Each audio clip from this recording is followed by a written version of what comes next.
Good afternoon. Another busy day here at the White House.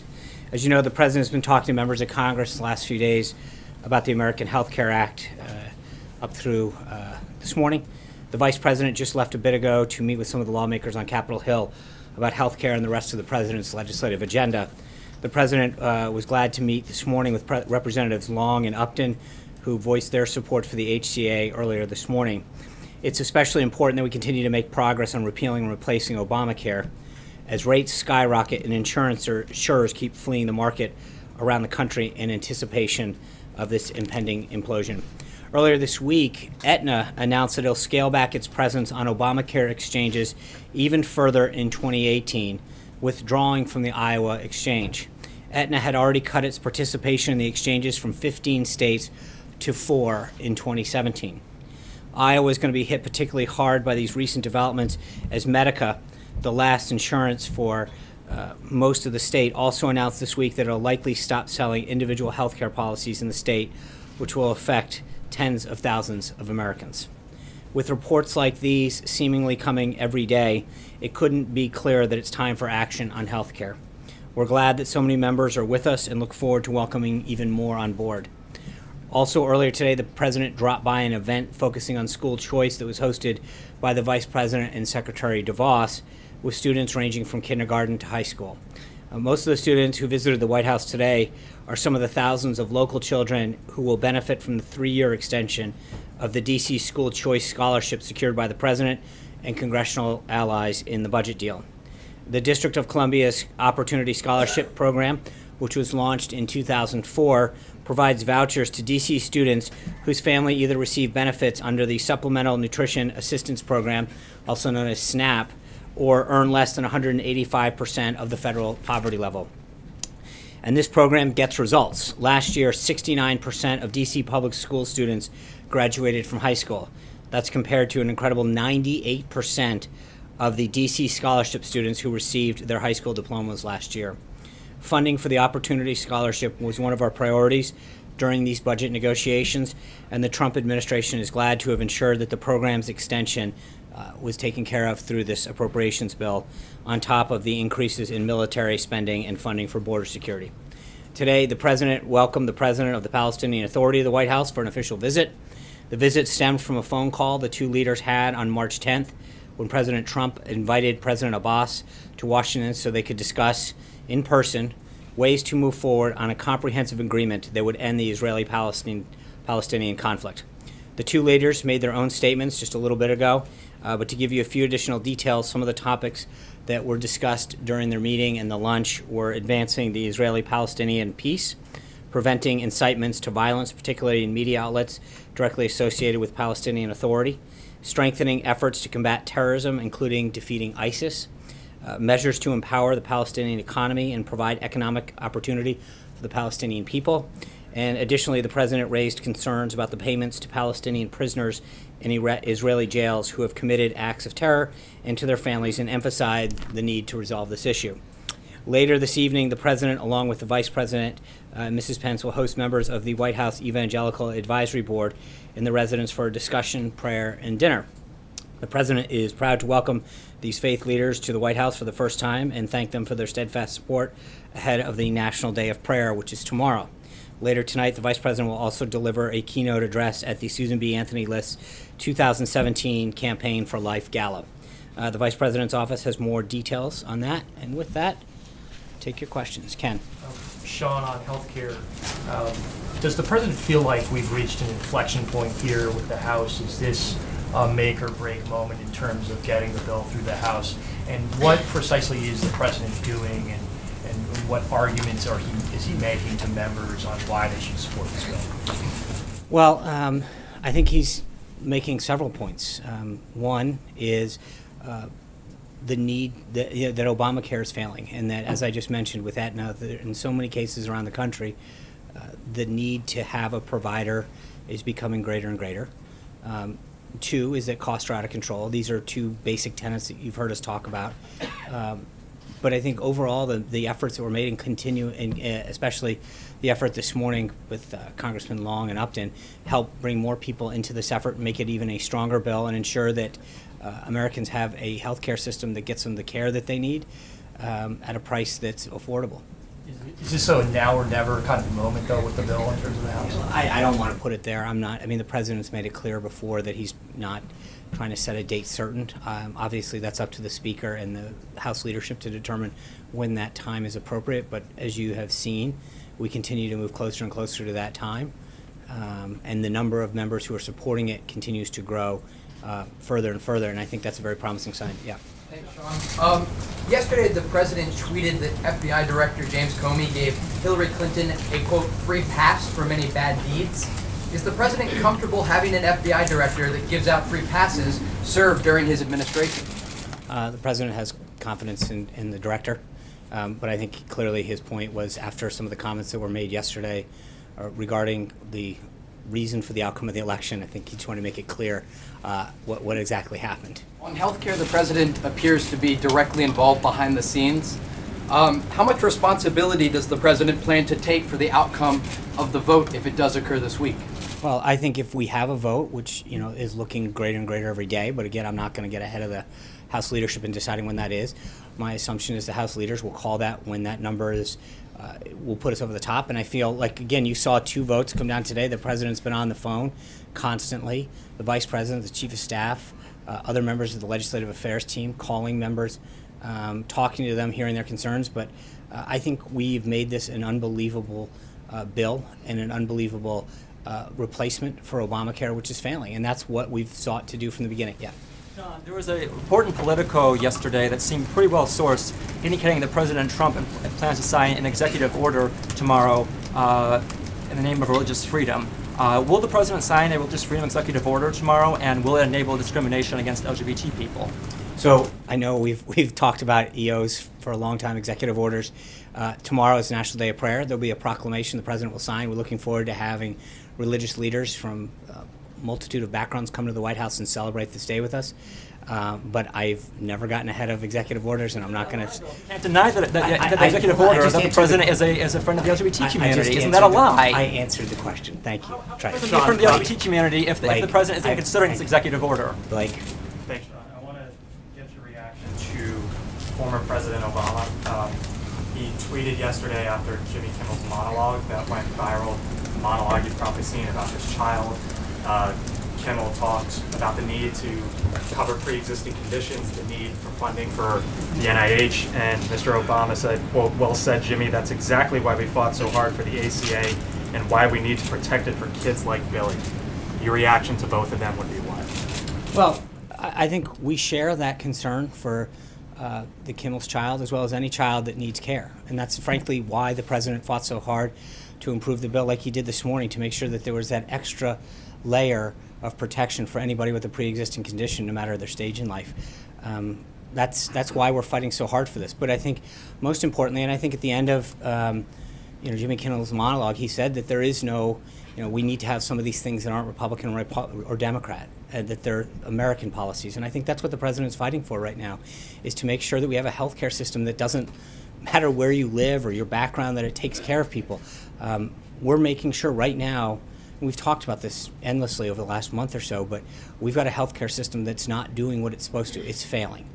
It's costing people too much. It's giving people a card, not coverage. And what the president's trying to do by working with these members of Congress is to make sure that we have the strongest possible healthcare system that covers them, that gives them the care that they need, that allows them to go see a doctor, that covers pre-existing conditions, and does so in a way that's not going to be out of range and unaffordable for most Americans. And I want to ask you about what Hillary Clinton said yesterday. She said, quote, "If the election had been on October 27th, I would be your president." And on the Hill today, James Comey testifying said, quote, speaking about October 28th, he said, "Would you speak or would you conceal?" James Comey make the right decision on October 28th? Well, look, I'm a Patriots fan, and I think if games ended in the third quarter, there would have been a different team here last week. But you play a game 4 quarters, you play an election until Election Day. So, well, with all due respect to her, that's not how it works. You don't get to pick the day the election's on. It's set by the Constitution. The president won 306 electoral votes, and I think there's been plenty of analysis on the election and where people chose to spend their time and their resources. and their messaging. And I think it's somewhat sad that we're still debating why the president won in the fashion that he did. Speaker concealed. Did he make the correct decision? Well, I'm not going to. I think, with respect to the election, I think the American people made their decision. Amen. Thanks, John. There's been a lot of focus recently on Ivanka Trump's role in this White House. Can you clarify for us what exactly her areas of responsibility are here and what her qualifications are for those responsibilities? Sure. I mean, I think Ivanka has built in a very successful business. She's been working with women to talk about empowerment and education for quite some time. It's a passion of hers, and I think for her to bring both her business acumen and success, her passion for women, empowerment and education, and entrance into areas and that they haven't been able to get to, is one of the reasons that Chancellor Merkel reached out to her and asked her to come to the W20 summit, because I think she can use her voice to help bring attention to issues. She can use her resources and knowledge of individuals to help break down some barriers that young women, older women face in education and business. That's where she has always had her passion. That's what she's working on now. Responsibilities here. For example, the New York Times reported this morning that she has a weekly meeting with the Treasury Secretary. What's that meeting for? Again, I think that I mentioned it. I think there's a lot of times where she's meeting with folks to understand an issue, to get up to speed.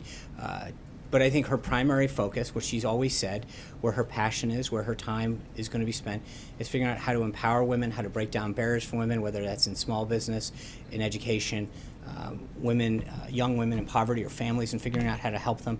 But of course, I mean, part of that is to have conversations with people in government and figure out what programs exist where we can help additional folks using government or fix a government program that might be not properly being utilized. But there's a lot of that. Matt. Thanks, John. Back to healthcare. An analysis from AARP showed that the sickest patients will pay nearly $26,000 a year in premiums under the new healthcare law, and that $8 billion, which was included in that amendment this morning, is not nearly enough to lower those costs. So I'm wondering, how does that, which would be a major premium hike on the sickest patients, square with the president's promise to both lower premiums and take care of those with pre-existing conditions? So it sounds interesting to me that there are so many variables that are unknown that to make an analysis of that level of precision, it seems almost impossible. Hold on, let me give you an example. So right now, pre-existing conditions are covered in the bill. They've always have been. We've talked about that before. States have the right to receive a waiver. If someone has continuous coverage, that's never going to be an issue. Regardless of no circumstance, does anyone with continuous coverage would ever have a problem with pre-existing continuous. If someone chose not to have coverage for 63 days or more, and they were in a state that opted out, and they had a pre-existing condition, and they were put into a high-risk pool, then we've allocated an additional $8 billion over 5 years to help drive down those costs. So for someone to know how many people that is, what number of states are going to receive a waiver, ask for and receive a waiver, is literally impossible at this point. So to do an analysis of any level of factual basis would be literally not an impossible thing. Follow-up questions. Okay. One, would the president prefer, does he have a preference as to whether or not states opt out, given that option? And two, yes or no, will people with pre-existing conditions pay higher premiums under this bill than they currently do? I think everything that we've done, including the additional $8 billion this year, have everything that I've seen shows that the cost curve goes down for them in a lot of ways. So I would, if you have pre-existing conditions, and again, remember what a small pool that is. If you have a pre-existing condition currently, the bill protects you. The only factor would be is if you live in a state that potentially has asked for a waiver and then is subsequently granted it, and if you've gone 63 days without continuous coverage. So if you have continuous coverage, if you live in a state, it'll never ever be a factor. But the president has worked to make sure that in every single scenario, everybody, he has kept true to his word that pre-existing conditions are covered and that the cost curve continues to bend down. And so. Then on that other question, the congressman this morning from Michigan was saying he's confident from conversations with his governor that his state will not ask for a waiver. Great. Does the president have a preference as to whether or not states ask for waivers? The president's preference, and I'm not, the president believes in states' rights, number one. Number two, his not just preference, his goal is to make sure, as he stated repeatedly, is that pre-existing conditions are covered, care coverage goes up, and costs go down. Those are his the principles that continue to guide him. Cecilia. Thank you. I want to go back to Director Comey on the Hill today and some things he said about Russia. One of the things that he said was the Russian government is still involved in American politics. Is that the view of this White House? I think that's the view of the FBI. I mean, I'm not. Is that different than the White House? I don't. I mean, we rely on them and the rest of the intelligence community to provide the president with updates on what they're learning. So it's not. We don't. It doesn't go that way. The director and the intelligence community update the president on all of the threats that the United States faces and all of the intelligence activity that need to be briefed. And in that particular one, does then he accept that? Well, again, assessment I don't from know the what FBI? he is briefed the president. I'm not trying to be coy on this, but I'm just saying, like, I don't know what he has recently briefed or how. I know that the question that was asked during the testimony, I don't know what new evidence beyond what they shared with the president in December has happened between then and now. Okay, there's one more thing on that front. He called Russia, quote, the greatest threat of any nation on earth. Is that something the president agrees with? I think the president's been very clear that he thinks the threat that North Korea poses with the potential nuclear weapon that has range capacity is something that he finds to be threatening to the lives of American and our allies. Alexis? I have two healthcare questions. Okay. Can I follow up on what you were saying about the president's conversation with Congressman Upton? Until yesterday, the president thought there was sufficient funding, and Congressman Upton came to him and suggested $8 billion more. You were just saying that it's impossible to estimate what would be needed. My question is, why did the president think that there was sufficient protection for those individuals who have pre-existing health conditions yesterday, but today he now believes $8 billion will cover it? What persuaded him that the number that he had embraced yesterday was not sufficient and that $8 billion is going to do it? So, in this particular case, Congressman Upton, I think Congressman Long addressed it, that he, through a series of conversations that he had with the president, shared with the president a concern that he had in their shared goal of covering pre-existing conditions. The president, as Congressman Long discussed outside, expressed that the president expressed to him that the pre-existing conditions were covered and went through the various scenarios. Congressman Long felt as though there were scenarios in which potentially the high-risk pool, it wasn't a question of coverage, it was a question of cost. And so the president engaged in a conversation with them, and through some of the analysis that Congressman Upton and Congressman Long had done, the president agreed that if we add an additional safety net, which is frankly what that is, not on the coverage but on the cost, that could ensure that the cost curve further gets bent downward. And the president agreed, because at the end of the day, look, the president's talked about this from the beginning, that he wants to work with members to make it the strongest possible bill, to have the strongest outcome for the American people in a healthcare system in which both the cost continues to go down. And I think that's one point, Alexis, that we keep forgetting in this discussion. With what we're trying to do, it's not just replace Obamacare. Obamacare is dying on the vine. The costs are spiraling out of control, deductibles are going up, and carriers, again, this isn't a theoretical discussion. Aetna, as we just discussed, is pulling out of states, and counties around the country are now going down to one, in some cases, zero choices. So this isn't a question of just replacing something. We are actually at a point where if we don't do something, some people in this country will have no options for coverage. We've got to do something, and that's where the president has been willing to work with members, pick up the phone, and figure out how do we get this done to make sure that every American's got the coverage that they need. Also ask about the next step. There are members of the House who are concerned on the Republican side that they could vote for something that will change dramatically in the Senate. What is the president's message to those members who are concerned about that? Is he going to press the Senate to embrace whatever may or may not come out, but you hope may come out of the House? Well, of course. To be adopted by the Senate in whole? Well, I think the legislative process works its will. The Senate will take up the House bill, and then they'll go to conference. And then that's when both sides, again, will have an opportunity to discuss any potential changes. The president feels really good about how this bill has evolved, how much stronger it's become to achieve the goals that he set out. And he'll continue to work with Leader McConnell and others when it gets to the Senate to make sure that there could be issues that come up between now and then, but our number one goal is to get it out of the House, focus, and then have those conversations with the Senate and then go to conference. But for right now, and in a perfect world, they would just take it straight up and we would go. But I have a feeling the Senate's going to want to say at this, so we'll go from there. John.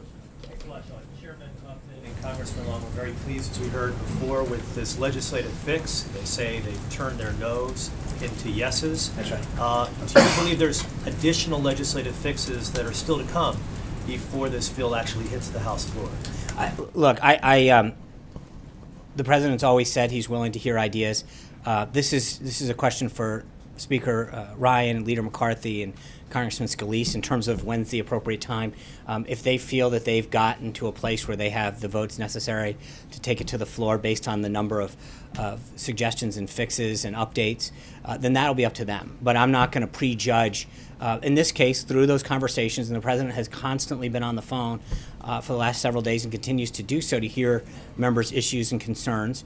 And so if there's a point, but I think we're getting to that number closer and closer, but that will be ultimately a decision that Speaker Ryan and Leader McCarthy have to make. On timing, I've heard different things from the president over the course of the past few weeks. At one point, I heard the president say he wants the bill to be taken up now. Other times, it's not important, just get the bill right. What's your view? Is it very important, as far as the administration is concerned, that this bill vote take place sooner rather than later?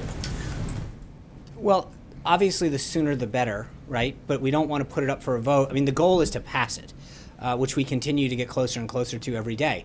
But you don't want to put it up, and not move forward. So the president wants to make sure that the leadership is confident that they can pass the bill, and I think he's done everything he can in terms of speaking with members of the House to get there. But ultimately, that's going to be their decision to do it. And I think we continue to feel optimistic about the direction that we've seen the legislation go. Mike. I wanted to revisit the president's comments and his tweets about the omnibus spending bill. He campaigned on his business record as on his ability to make good deals, make better deals than politicians in the past have. Does the president view the spending bill as a good deal? Yes. Chris. Sean. Thank you. Sean, can you say definitively that no one living with a pre-existing condition will pay more under the Upton amendment if it does get passed? I think we've done everything we can to do that, and every measure that the president has taken further not only ensures that people with pre-existing conditions get covered in every scenario, but does so in a way that bends the cost curve down. But can you guarantee it? Well, I mean, I think, with all due respect, to answer a question to say, can I guarantee something? But I can tell you that every single thing that the president has done, including the action that he took this morning to work with members of Congress, does everything by every account to bend the cost curve down, to help anybody that would potentially fall into that small group of individuals to bend the cost curve down who have pre-existing conditions. So the answer, is yes, that we have done every single thing possible to get that down and to ensure that, number one, that potential is as small as possible, because the bill covers people with pre-existing conditions, number one. Number two, it does everything to ensure that if a state seeks a waiver, that they are still covered. But it looks at every single possibility to ensure that people get the care that they need. And is there a concern? You criticized former President Obama rushing through his health care plan. Is this not being rushed through? This legislation hasn't even been scored yet by the CBO, for example, or put up for public debate, this latest piece of legislation.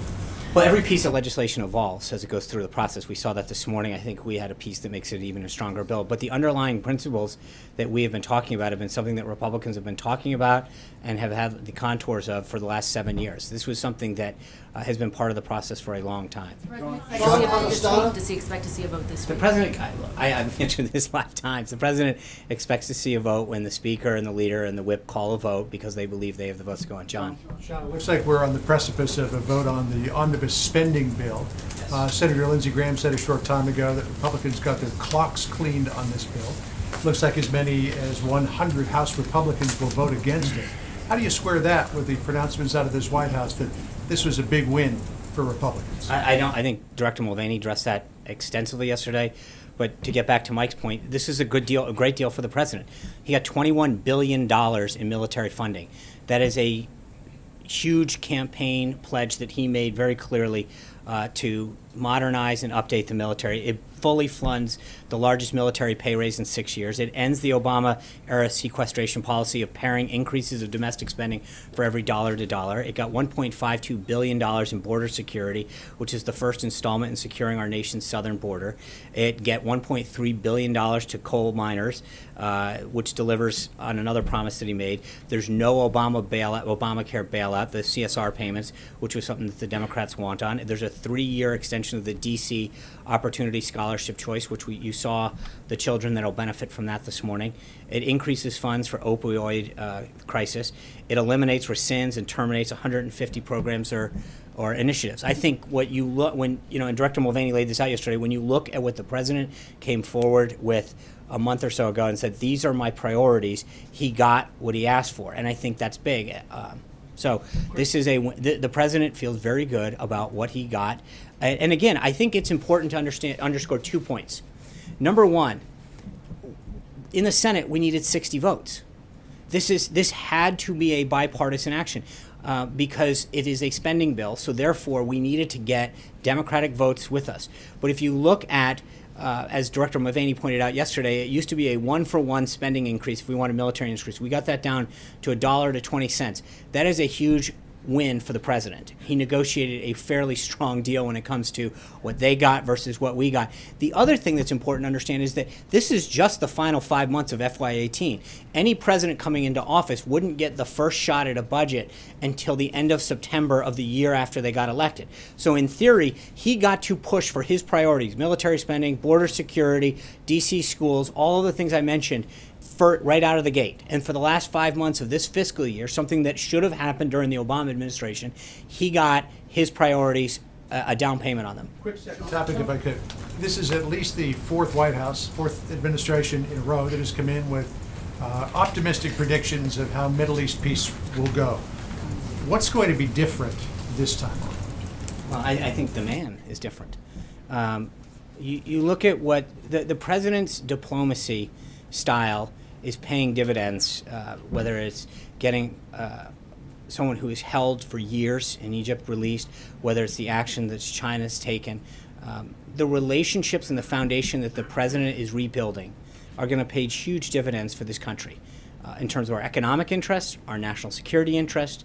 But this president's style is one to develop a personal bond with individuals, and I think you saw that today with President Abbas, him talking so kindly about the president. You saw that the relationship that exists and is only getting stronger between him and Prime Minister Netanyahu. You have two individuals who, because of this president, are increasing their desire for peace. You've got an individual in President Xi in China that has taken fairly significant action to help come work with the United States, especially with respect to our desire to end the threat in North Korea. That has been unprecedented. The president's ability to connect with an individual, to work with them towards a shared goal, to have backroom diplomacy, is something that is going to continue to pay dividends and get results for this country. Can Charlie. I follow up on John's question, please? Charlie. In January, the president did an interview deriding the little toy walls on the southern border. That's a quote, and said, "I don't know why they're even wasting their time." Why is the government focused so much on existing border security measures rather than fighting for the wall that he promised that he would build? Thank you for an opportunity to show you some things. So if I can get the first image up. You asked. No. But you literally could not have helped me out. This is what exists right now throughout our country. This is the kind of barrier that exists throughout the country. You see a place where cars can literally create little things and drive over. You've got places that can get burrowed under. That one they've cut through. That one doesn't seem to be too effective at keeping people in it. This is what those images represent our nation's current border security. According to a GA report from earlier this year, from fiscal year 2010 to fiscal year 2015, the Customs and Border Patrol recorded a total of 9,287 breaches in pedestrian fencing at an average cost of $784 per breach to repair, right? So every time that they cut through, break through, put something over, it's costing just under $1,000 for us to go out and have to fix. Now to the next slide. You had no idea you were getting this, did you? So the bill that is about to get passed, Title VI, which pertains to the Department of Homeland Security's funding on additional appropriation, states that an additional $497.4 million, quote, for procurement, construction, and improvements. Of that total, $341.2 million are to, quote, and this is literally what it says in the bill, to replace approximately 40 miles of existing primary pedestrian and vehicle border fencing along the southwest border using previously deployed and operationally effective designs such as currently deployed steel bollard designs that prioritize agent safety. So that's your answer, Charlie. Hold on. So hold on. Let me just, we have a porous border right now with broken fences, things that can be cut through, places that can just literally be driven over. And to replace this with 20-foot high Ballard wall will protect our country, something that the DHS has designated the most effective way to do this. So that's what we got out of this bill. Just one question about Sure. the photos. Are those photos of fences or walls? That is called a Ballard wall. That is called a levee wall. So that's the wall that No. I'm promised? just no. There are various types of walls that can be built. Under the legislation that was just passed, it allows us to do that. As we've mentioned, that is called a levee wall on the left. That is called a Ballard wall. Huh? So that's not a wall, it's a levee wall? That's what it's actually called. That's the name of it. It is called for. Fencing, not No. wall. In this current bill, it allows us to do the following. So to be clear, in several areas along our southern border, we have what was in the first slide, which are areas in which someone can literally cut through with a pair of wire cutters or put a little barrier over that a car can drive over the top. Okay, what we've done is taken the tools that we have to replace, and if you look at that one in particular, you've got a chain link fence is what is currently at our southern border. That is literally down there now. We are able to go in there and instead of having a chain link fence, replace it with that Ballard wall. That's what it is. But it's not the wall the president promised. No, hold on. Hold on, Jim. We're going to take turns, but just to be clear, because Charlie asked the same thing, so I'll give you a little help on this one. That this is the 2017 budget.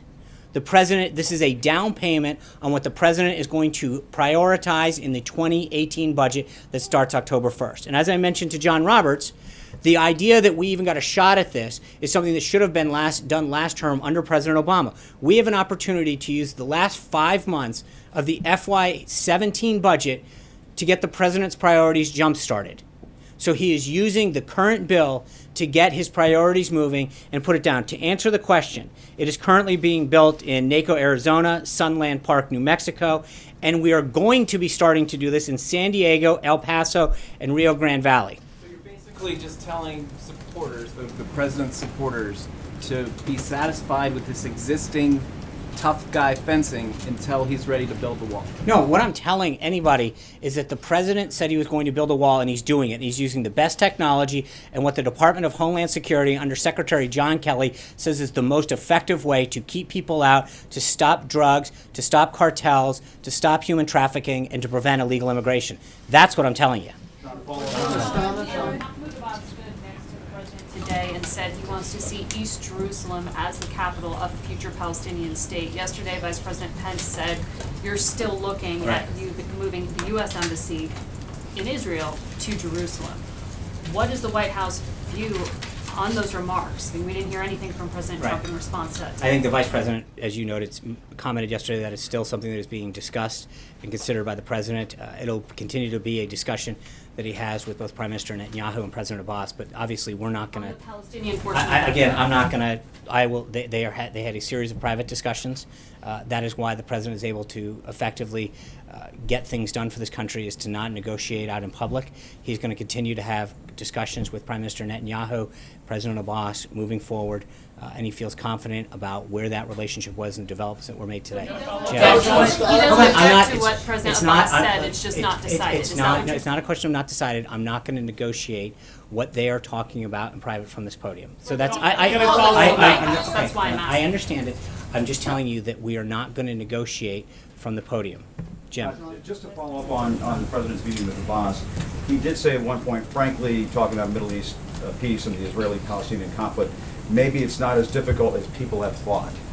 Why does he believe that the toughest, arguably the toughest foreign policy challenge in our lifetime may not be as difficult as people have thought? I think both of these leaders have very publicly expressed the confidence they have in the president's negotiating skills, in the president's desire to work to get peace, the relationship that he's built with them individually, and the trust and respect that they have for him. And I think that he, in discussions with them, in private discussions with them, feels very optimistic about the shared goal that everybody has. Obviously, there's a lot of issues that have to get covered, but the president understands that they respect his ability to want to get this done, his relationships and respect that have been developed, and I think this is something that he really wants to have happen. And back to health care, why even monkey around with pre-existing conditions?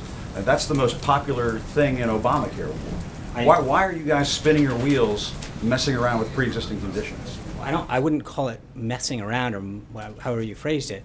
I think the president wants to do everything. Right now, people with pre-existing conditions are covered. They're not discriminated against. No, just hold on. You're going to change to a system where who the hell knows what's going to happen? It depends on what state they live in. If they live in this state over here, that governor may seek a waiver, and all of a sudden they're thrown into this system where hopefully that fund is going to cover their pre-existing conditions. It is a big change for people who live with those kinds of illnesses, is it not? Well, look, the big change, I guess we have a very different view of this, because my view, and I think the president's view, is that Obamacare, if you have a pre-existing condition and you no longer have a health care provider, and your premiums or deductible are going through the roof, then you don't have coverage. And we just read it out. I mean, if you have throwing the baby out with the bathwater. No. What I'm saying to you right now, no. Because it's not. You're saying it's not working. But then why change pre-existing conditions? We're not. No, we're strengthening. I think, look, we have done everything to do to not only strengthen, but to guarantee. If the governor can say, here's my waiver and no more sure you pre-existing can, Jim. conditions. I walked through this. But I think the fundamental point that seems to be getting lost is that if you have Obamacare right now, in case after case, you are losing it. So if you have a pre-existing condition and you have a card that says Obamacare, but no one will see you or you can't afford it, then you don't have coverage. Why not fix that? We are. Fix that We're guaranteeing it, but I don't know how much. Why does we have literally the component have to be altered? Why not just keep that the protection president in has made it place? very clear that pre-existing conditions are covered in the bill under every scenario. I don't know how much clearer we can state it. So anybody who has a pre-existing condition under Trump care, they're going to be fine. Yes. Without question. There you go. Thank you, Sean. Want to follow up on healthcare. I just want to know why the White House is pushing so hard for a vote on this healthcare bill at a time when, as you just said a few minutes ago, it's literally impossible to analyze its impact on the healthcare system.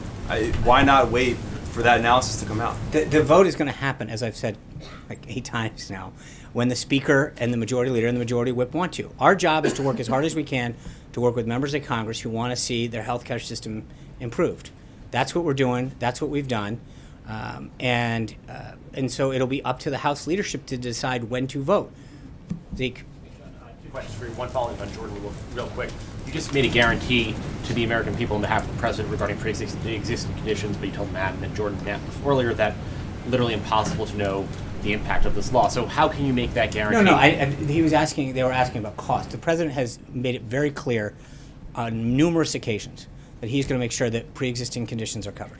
And the White House has the analysis to back that up, is what you're saying. In every scenario, yes.